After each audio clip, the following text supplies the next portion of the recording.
علاقمندان ورزش بسیار زیبای تایچی.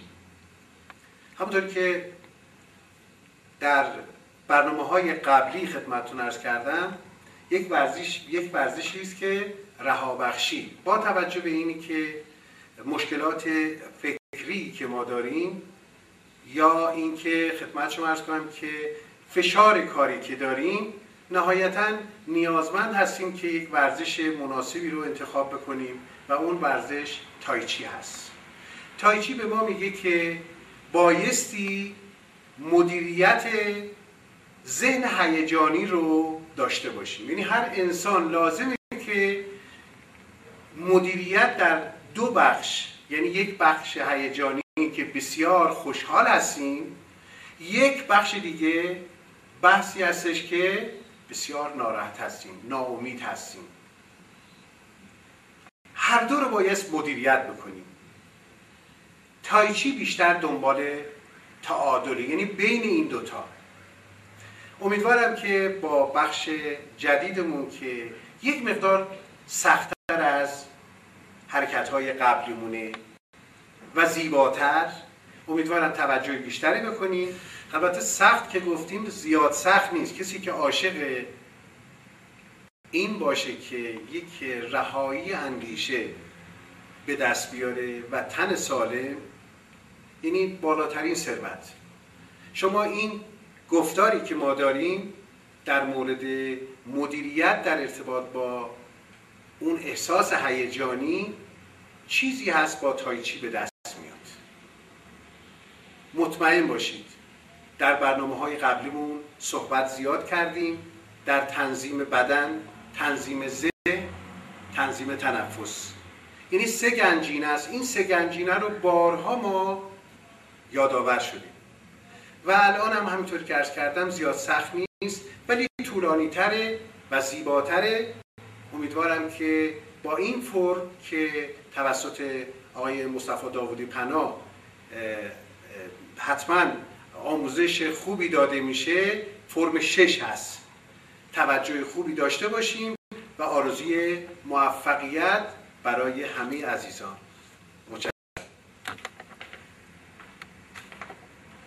بله، سرانجام رسیدیم به فرم شماره 6، آخرین فرم از سلسله فرم‌های مقدماتی تایچی. همونطور که گفتن این فرم یک مقدار حرکت‌های بیشتری رو در خودش گنجونده، ولی با توجهی که داریم و سعی می‌کنیم دوستان آرام قسمت به قسمت تکنیک‌ها رو به نمایش در بیارن، آموزش ببینیم. بسیار خوب. آماده؟ اولین فرم رو برای احترام شروع می‌کنیم.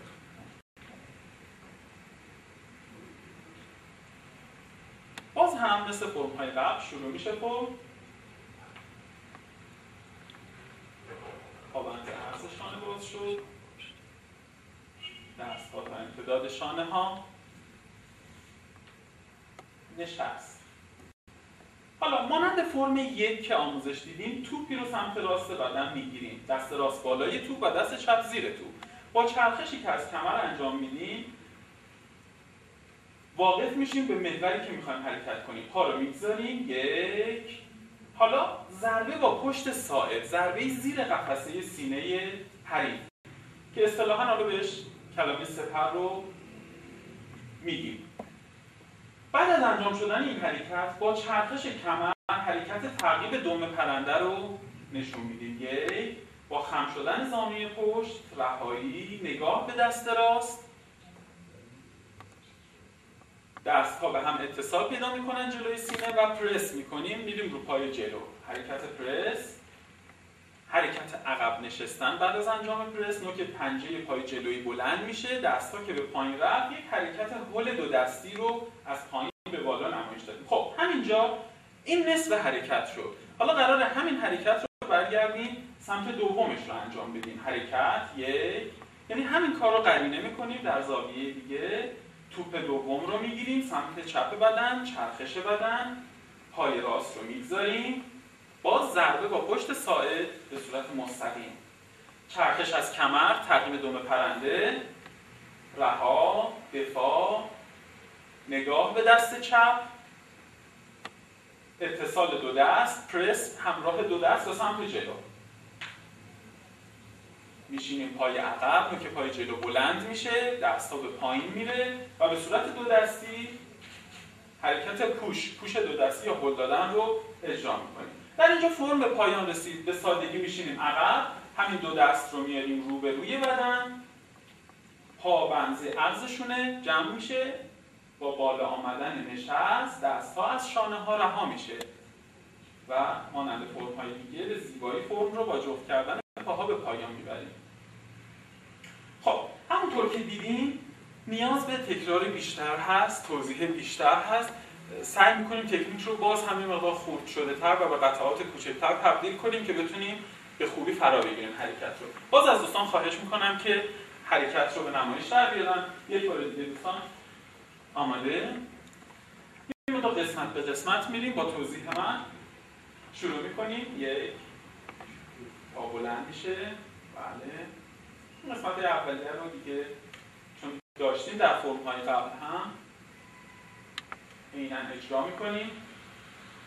خب از اینجا ببینید الان نشستیم عمود و صاف، دستا جلوی بدن. همونطور که گفتم مانند فرم یک توپ رو میگیریم سمت راست بدن بدون اینکه نشست بخواد بالا بیاد. توپ رو گرفتیم، توپ دور از بدن هست، به بدن نچسبیده. حالا با چرخش بدن از کمر زانو چرخید، حالا که گذاشتیم همراه انتقال وزن ضربه مستقیم رو وارد کردیم. همینجا میمونید دوستان. به شکل استیل دوستان توجه بکنید.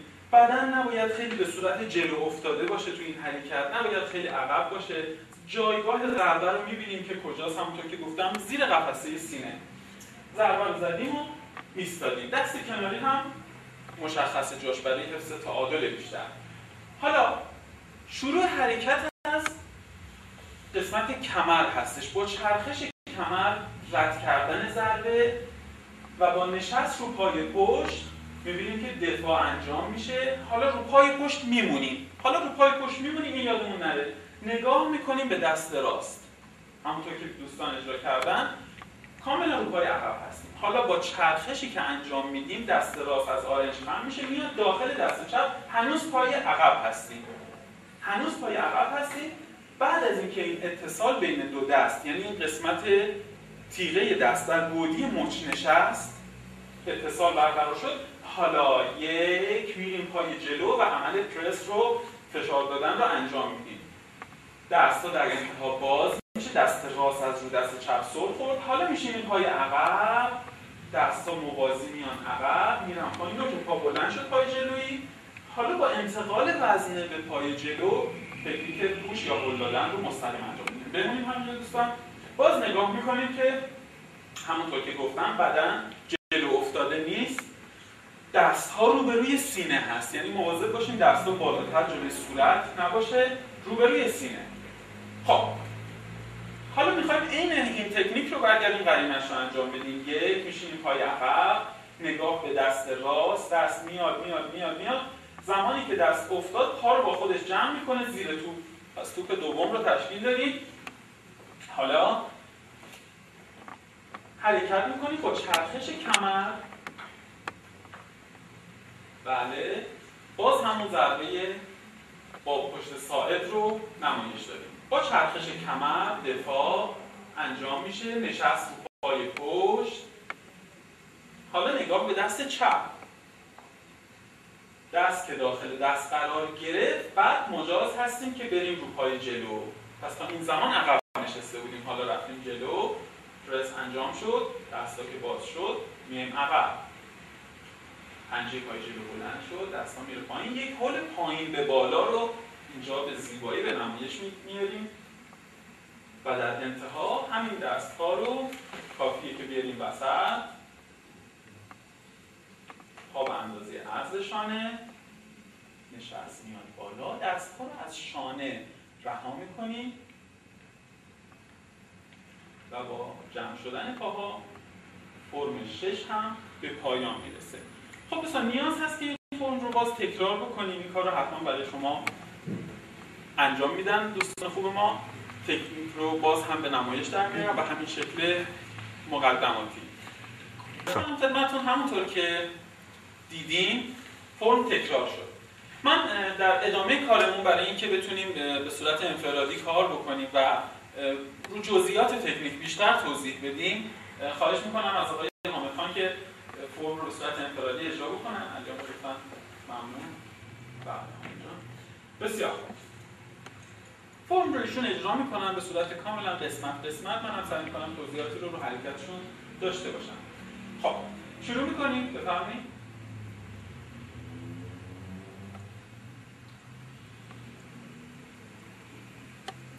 شروع آشنای تمامی فرم‌های تایچی سبک یان. خب توپ رو که گرفتیم، همونطور که دیدیم وضعیت نشستشون و ارتفاع نشست تغییری نکرد. حالا در اینجا در حالی که وزن روی پای راستشون هست، از کمر چرخش، پا رو که میذارن در حال انتقال وزن ضربه‌ای رو با پشت ساعد به صورت مستقیم اجرا میکنن.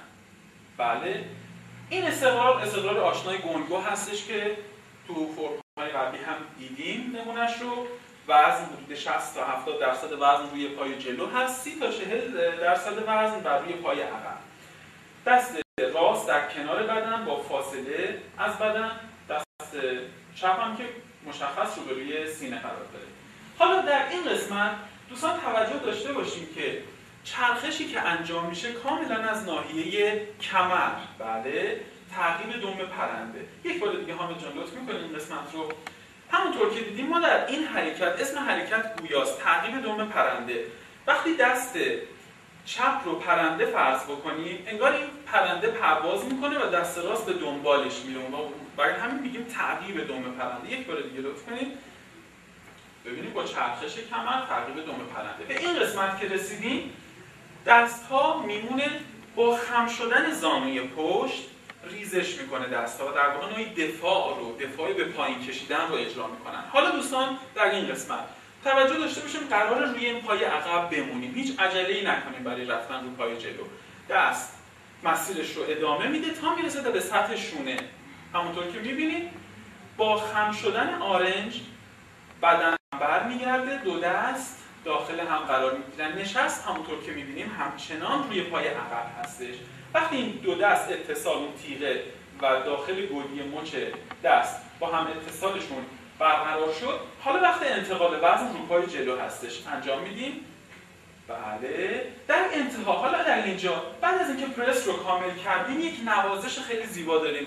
دست راست همونطور که میبینید به نرمی نوازش میکنه، از روی دست چپ باز میشه و دو دست موازی میشن.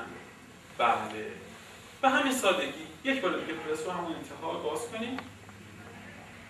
بله، ببینید اتصال که برقرار شد، میریم پای جلو، نوازش، دو دست باز شد عرض شونه، نشستیم پای عقب و اینجا یک هول دو دستی رو از پایین به بالا نمایش میدم.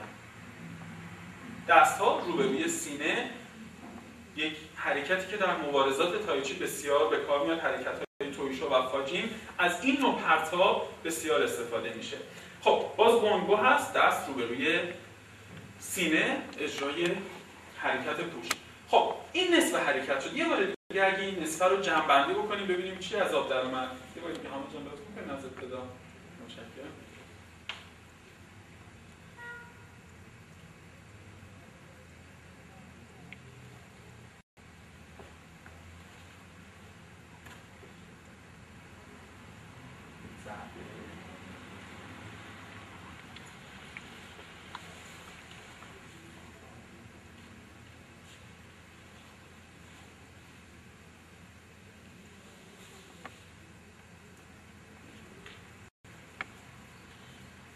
بسیار خوب، تا اینجا رو که نصف فرم باشه رو دوباره دیدیم. حالا کافیه در ادامه نیمه دیگه فرم رو ببینیم. در حالی که میشینیم پای عقب و نگاه همراه دست راست هستش، میایم روی این پا. ببینیم روی پای راست هستیم.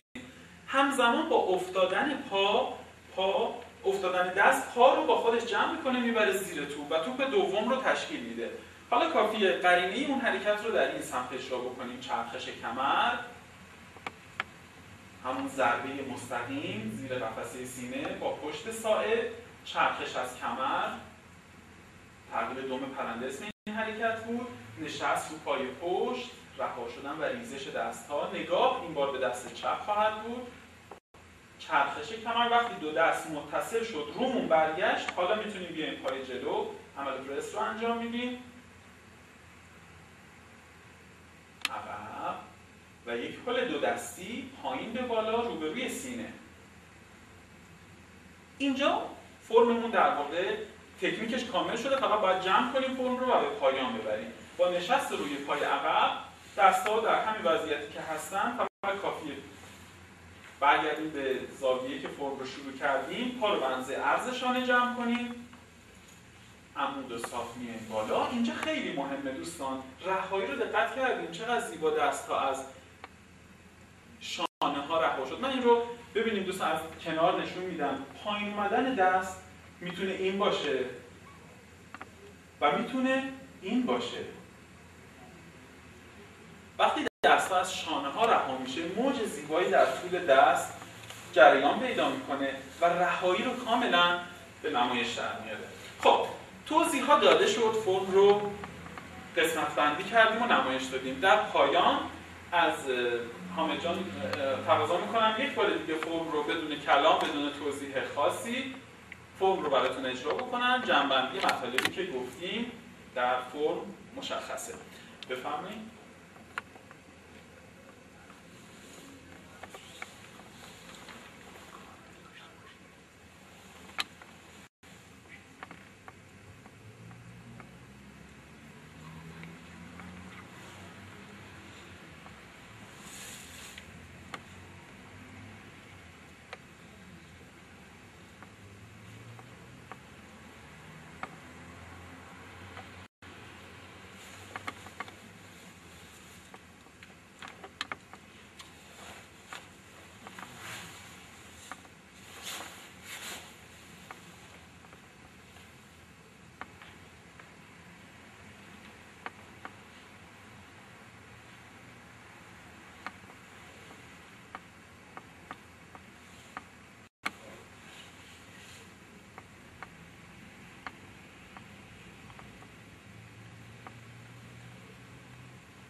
بسیار خوب، سرانجام تونستیم 6 فرم تایچی رو آموزش بدیم. امیدوارم که بهره کافی رو برده باشیم. دوستان هنر تایچی واقعا بی‌نظیره، یعنی اثراتی که روی جسم، ذهن و روح ما میگذاره چیزی نیستش که بشه در کلام گنجوند و راجع بهش صحبت کرد. معمولا هنرجوهایی که به ما مراجعه میکنن کسانی که در ابتدای امر وارد میشن به کلاس ما و میخوان به آموزش، به فراگیری در واقع این هنر بپردازن، با دیدن حرکت‌هایی که دوستان دیگه دارن تو کلاس انجام میدن همیشه در واقع این مطلب رو میگن که خب به نظر خیلی ساده و آسون میاد، اما وقتی میپردازن به این هنر، وقتی شروع میکنن حرکت رو باهاشون شروع میکنیم به آموزش دادن، اون موقع راجع به سنگینی و ظرافت‌هایی که درون کار هست متوجه میشن و در واقع میبینن که فراتر از اون چیزیه که با دیدن فقط بشه راجع به تایچی قضاوت کرد.